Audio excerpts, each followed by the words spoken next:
Fuck Batman. James Gunn's DCU has officially kicked off with Superman, and it's great. We've got Supergirl coming, we've got Guy Gardner's Green Lantern and the other Lanterns, Hot Girl, Mr. Terrific, Metamorpho, as well as some holdovers from the DCEU like Peacemaker, Amanda Waller, Blue Beetle, Momoa coming back as Lobo. And in a recent interview with James Gunn, he indicated that Margot Robbie will also be coming back as Harley Quinn. So to me, with this already flourishing universe of characters, it shows us that DC can do this thing without having to lean on Batman so damn hard, without having to make Batman carry the entire franchise like they've done before. DC has a goldmine of great characters not named Batman. And guys, remember, once upon a time, Marvel Studios didn't have access to their most popular characters like Spider-Man and the X-Men when they were trying to build the MCU, and them not having access to those characters forced them to give B characters like Iron Man, Thor, and Captain America a chance, and boy did it pay off.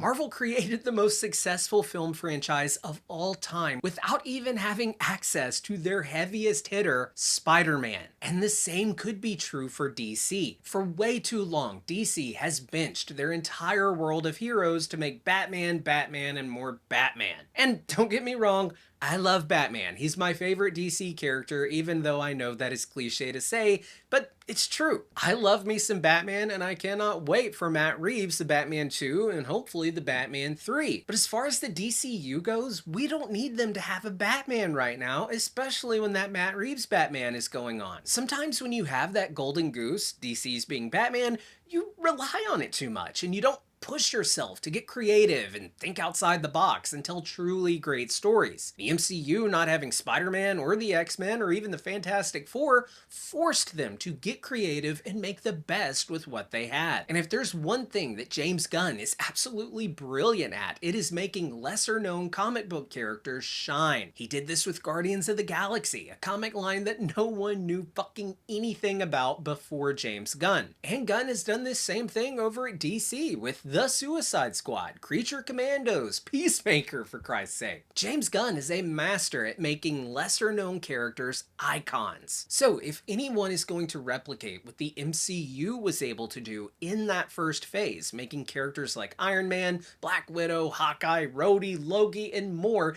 into well-known and beloved heroes and villains, it's James Gunn. Now, my argument for them having the willingness not to lean on a well-established, heavy-hitting character like Batman also parallels an argument that I've talked about in the past regarding small budgets versus big budgets. Smaller budgets force you to be intentional with your money, whereas on a movie with a giant budget, you almost have too many options of what is possible. And a lot of the time, the smaller budget films are, one, way better, and while they might not make as much money at the box office, ratio-wise, they make a way larger percentage in terms of profit. And I think this perfectly parallels what DC could do with Batman, or not do with Batman. I think the DCU, not the Reeves verse Batman, I want that to continue and be its own thing, but the DCU, the shared cinematic universe of DC characters, they need to learn from those early days of the MCU that you don't put all of your eggs in that Spider-Man basket, or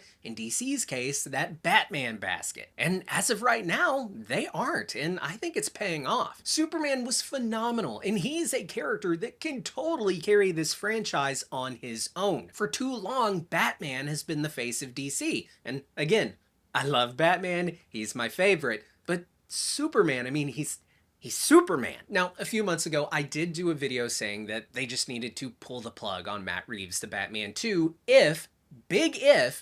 if Matt Reeves wasn't going to direct it. And this was at a time when Reeves' script for the Batman 2 had still yet to be turned into the studio. And it was looking like he may never finish the damn thing, and there were even some reports of like behind the scenes drama and turmoil, and the gap between that first Batman and the Batman 2 was just getting bigger and bigger. And it honestly just felt like there was this huge anchor now attached to this new DCU as it was attempting to kick off a new universe and a new era era of DC films and just bring a breath of fresh air to the franchise. So I made the argument that with the script for the Batman 2 still having yet to be completed, and there were some reports that Reeves may not even return to direct the film, I reached a point where I was saying, just, fucking forget it. Pull the plug, focus on making the DCU Batman that has been confirmed, by the way, for the DCU's Brave and the Bold, and who we actually did see in Creature Commandos. And remember, I want this to be super clear.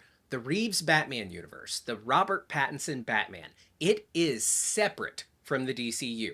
It's an Elseworlds thing. It's its own thing. Pattinson's Batman has never really been seriously considered as the Batman that Gunn was going to have in the DCU. And that became even more evident when we got that 15 years ago flashback that featured Batman in Creature Commandos, making it impossible for this year 2 Batman, which is Pattinson's Batman, to be the DCU Batman. God, I hope nobody's taking a shot every time I say Batman. And guys, I've never loved the idea of having 2 Batman franchises running at the same time, but I'm also not a fan of this pitch for Robert Pattinson's Batman to be the DCU Batman. So here's my pitch. With Matt Reeves having now turned in his script for the Batman 2, and James Gunn saying how great it is, and production starting in early 2026, I am now calling for a temporary pumping of the brakes on the DCU Batman. I don't think we need 2 separate Batman franchises running at the same time. So what they need to do is make the Batman 2, make another season of Penguin,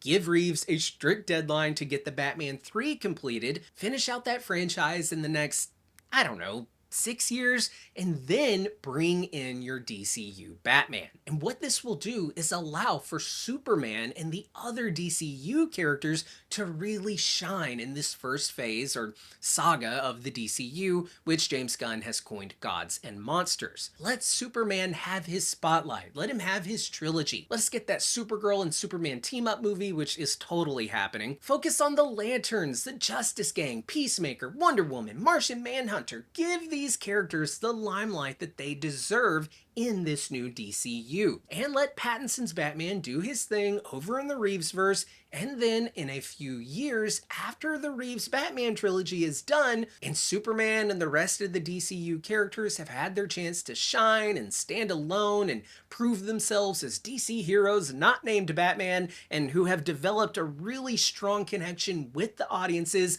like we saw with those B-list characters from Phase 1 of the MCU, you then bring in Batman for the second chapter, or second saga, whatever they're calling it. Just like how with the MCU, Spider-Man didn't swing in until Phase 3, nearly 8 years after the MCU began. I hope that that's what James Gunn opts to do. He said in a recent interview that it is unlikely that we'd see 2 Batman movies release in 1 year. This was Gunn acknowledging the importance of keeping the Brave and the Bold release separate from any of Reeves' Batman films. And I hope that Gunn will take it a step further and just postpone his plans for Batman, something that the DCEU really should have done as well, instead of following up Man of Steel with not Man of Steel 2, but with fucking Batman v Superman. They were in such a rush to catch up with Marvel with the interconnectivity and the big blockbuster crossover movie, and that is just not something that James Gunn is going to do. He's going to take his time and he's going to let this brew, and it's going to be great. But hey, those are just my thoughts and theories. I would love to hear yours down in the comments below. Am I crazy? Do you think it'd be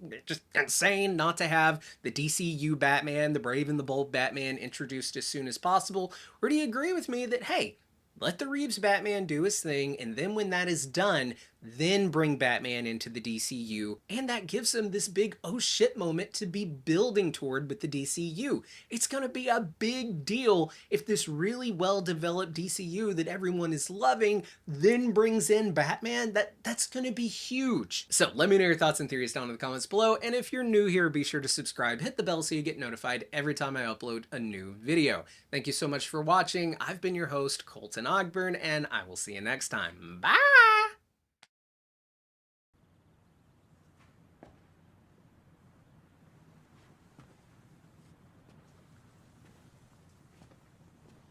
You're still here. It's over. Go home.